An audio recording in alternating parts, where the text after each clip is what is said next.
Pour chaque type de document, il est possible d'affecter un ou plusieurs cycles de vie. Un cycle de vie correspond à une succession d'étapes possibles pour un document. Nous allons créer un nouveau cycle de vie pour les documents techniques que nous allons appeler validation document technique, et faire de ce cycle le cycle de vie par défaut du type de document. À chaque fois qu'un document de ce type sera intégré dans la GED, il aura par défaut ce cycle de vie. Nous allons maintenant créer le statut initial de notre document. De l'état brouillon, mon document passera ensuite à l'état validé en interne.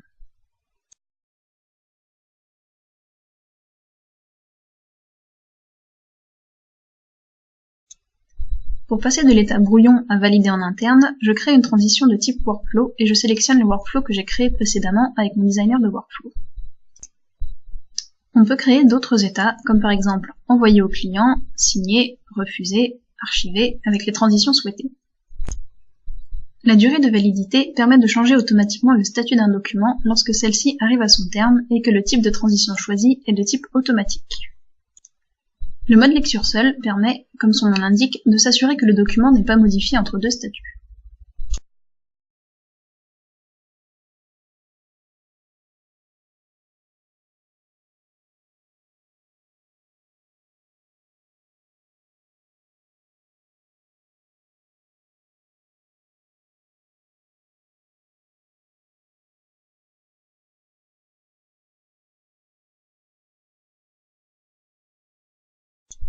Pour voir le fonctionnement de notre cycle de vie, il faut se rendre dans l'espace documentaire d'un de nos sites projets et intégrer un document.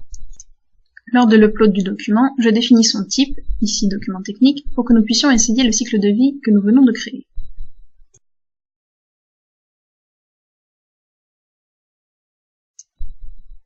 Notre document est bien au statut brouillon. Pour passer à l'état suivant, il faut utiliser l'action « Exécuter une transition ». Notre première transition étant un workflow, une tâche apparaît sur notre tableau de bord.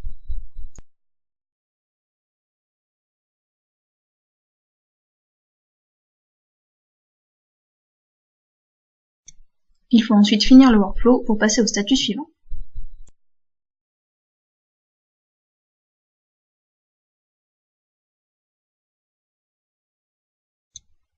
À la fin du workflow, notre document est bien passé au statut « Validé en interne ».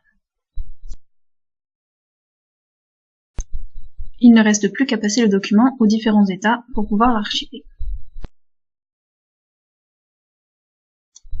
La transition entre le statut signé et archivé étant automatique, il faut attendre la fin de l'échéance pour qu'il passe à archiver.